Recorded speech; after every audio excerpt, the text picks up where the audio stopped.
Alhamdulillah, penjaga kabar kuburan masih bisa menjadi saksi bagi terpilihnya pemimpin bagi kaum jahiliyah.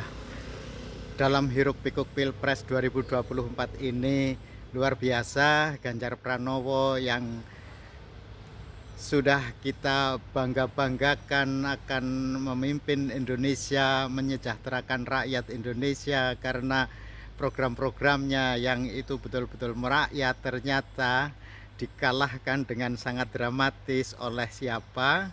Tentu saja Prabowo Gibran adalah sosok pemimpin yang itu didasari pada kesalahan-kesalahan konstitusi, dan itu dianggap anak haram konstitusi yang akan memimpin Indonesia ke masa yang akan datang. Tetapi bagi penjaga kabar kuburan, ini adalah saksi bagi siapapun yang ingin berbicara tentang Indonesia masa depan, adalah Indonesia yang saya inginkan, Indonesia yang lebih bermartabat, beradab, dan menjunjung etika.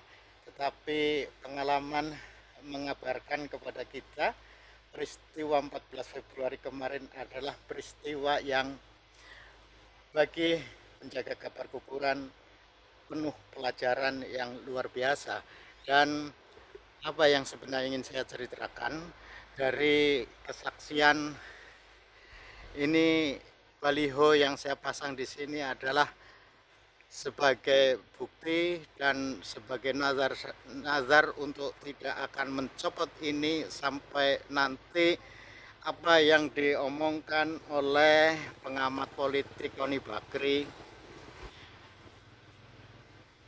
yang diomongkan seperti Koni Bakri bahwa Prabowo nanti hanya akan menjadi presiden selama 2 tahun, dan itu sudah sesuai apa yang dikatakan oleh Gus Dur, ya kan, bahwa Prabowo akan menjadi presiden di usia yang sudah tua, sudah renta.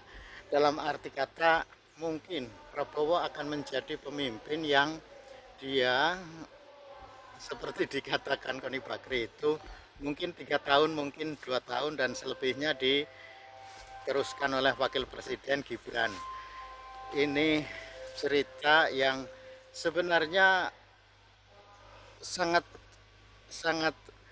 erat kaitannya dengan apa yang pernah konon dikatakan Gus Dur, bahwa Prabowo akan menjadi presiden di usia yang sudah tua.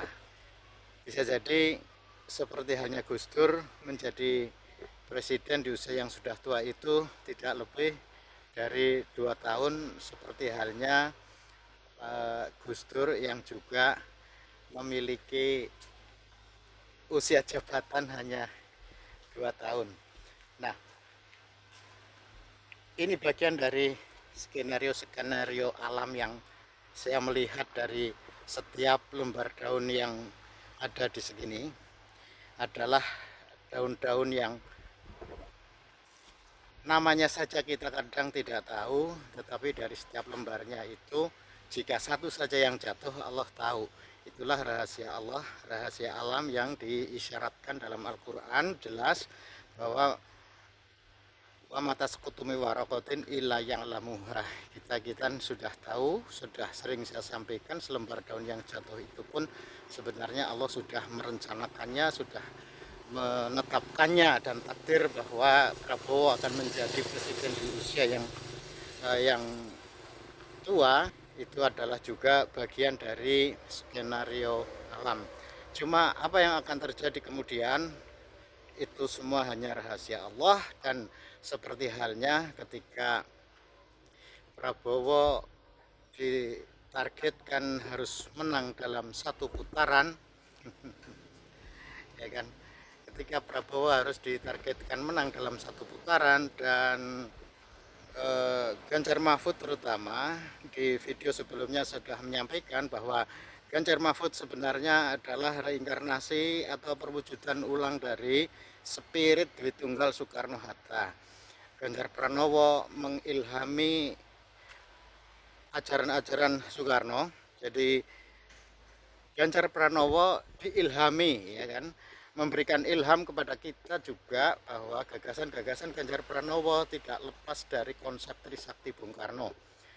Nah, sedangkan Pak Mahfud MD sudah pernah menyampaikan dalam debat capres kemarin, menyampaikan bahwa kelayakuna dulatan bainal agniya aminkum, dan hendaklah perekonomian suatu kaum jangan hanya berputar-putar di antara orang-orang kaya saja. Itu artinya spirit gotong royong, spirit kooperasi. Ekonomi Indonesia adalah ekonomi gotong royong dan wujudnya adalah dalam bentuk kooperasi seperti spirit yang digagas oleh Bung Hatta. Maka Ganjar Pranowo dan Mahfud MD itu sebenarnya duit tunggal dalam hal pemikiran membangun Indonesia, mewujudkan keadilan sosial bagi seluruh rakyat Indonesia. Jadi yang hendak diwujudkan Ganjar Mahfud itu sebenarnya keadilan sosial bagi seluruh rakyat Indonesia, dan itu terwujud dalam implementasi konsep gotong royong Bung Karno, Trisakti Bung Karno, berdaulat di bidang politik, berdikari di bidang ekonomi, dan berkepribadian di bidang kebudayaan. Tetapi itu semua tentu sangat berat perjuangan mewujudkan itu, dan kalau dikatakan Indonesia sampai sekarang itu belum merdeka, tentu masih berada di depan pintu gerbang kemerdekaan Indonesia, ya.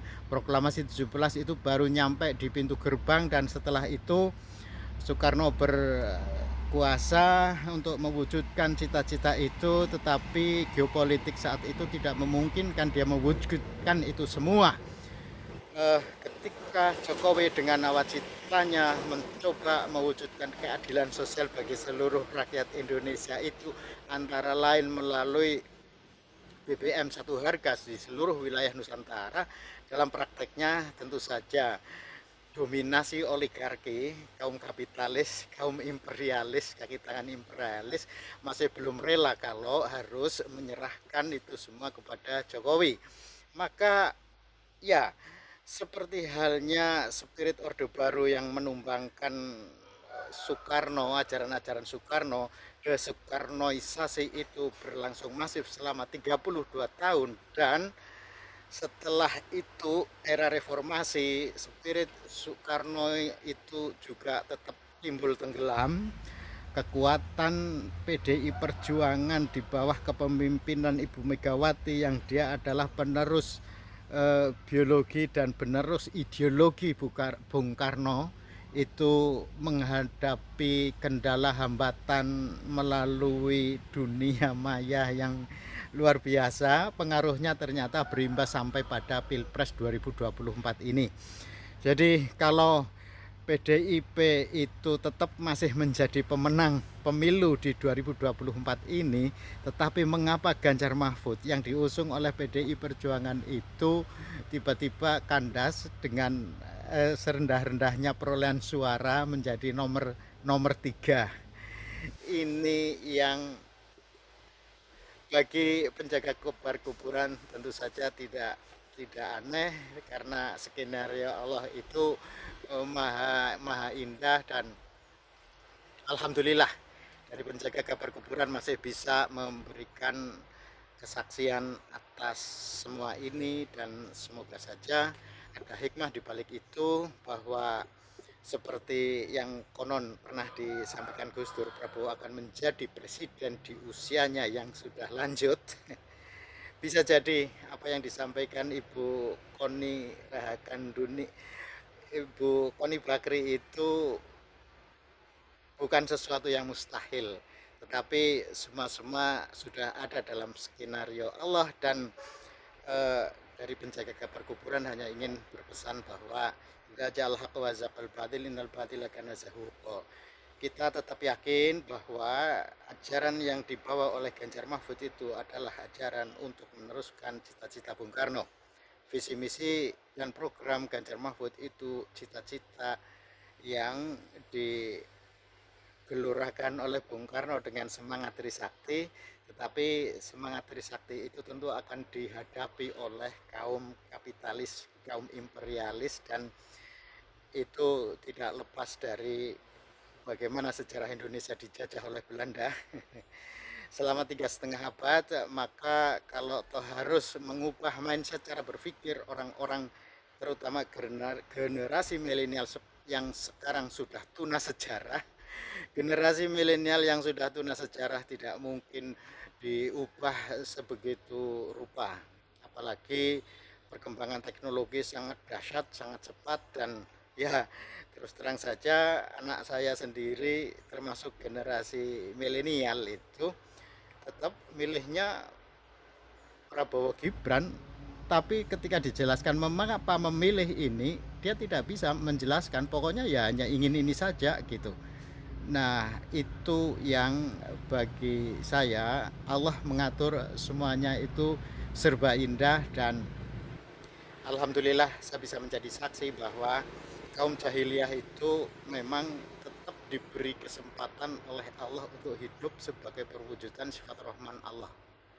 Rahman Allah itu mengejawantah ke semua lini sehingga koruptor yang dia bisa bekerja sama dengan baik dia akan jaya, dia akan menjadi penguasa dan tentu saja orang-orang yang memegang sesuatu yang hak itu bisa tersingkir sementara, tetapi pada akhirnya idza ja'ala qawazaqal batil innal batila kana zahuqa. Itu menjadi keyakinan saya sehingga nazar saya untuk tetap tidak akan cukur rambut jika Ganjar tidak menang, gitu kan. Sudah nazar akan cukur gundul kalau Ganjar Mahfud menang, tetapi ternyata dikalahkan dengan cara-cara yang apakah itu curang atau manipulasi atau apa, tapi semua itu berkelindan dan skenario Allah itu memang luar biasa indah dan saya menikmati itu semua dan dengan bertekad untuk tidak cukur sampai 5 tahun yang akan datang itu merupakan keyakinan bahwa masih akan ada idza ja'al haqq wa zaqal batil innal batila kana zahuqa. Sesuatu yang batil nanti tetap akan hilang, akan terlindas oleh sesuatu yang hak. Dan kita nikmati saja apa yang akan terjadi di Nusantara negeri tercinta ini setelah kita melihat bagaimana Pilpres kemarin yang orang ribut-ribut penuh kecurangan dan sebagainya, tetapi itu akan berlalu dengan sendirinya. Demikian kabar dari penjaga kabar kuburan.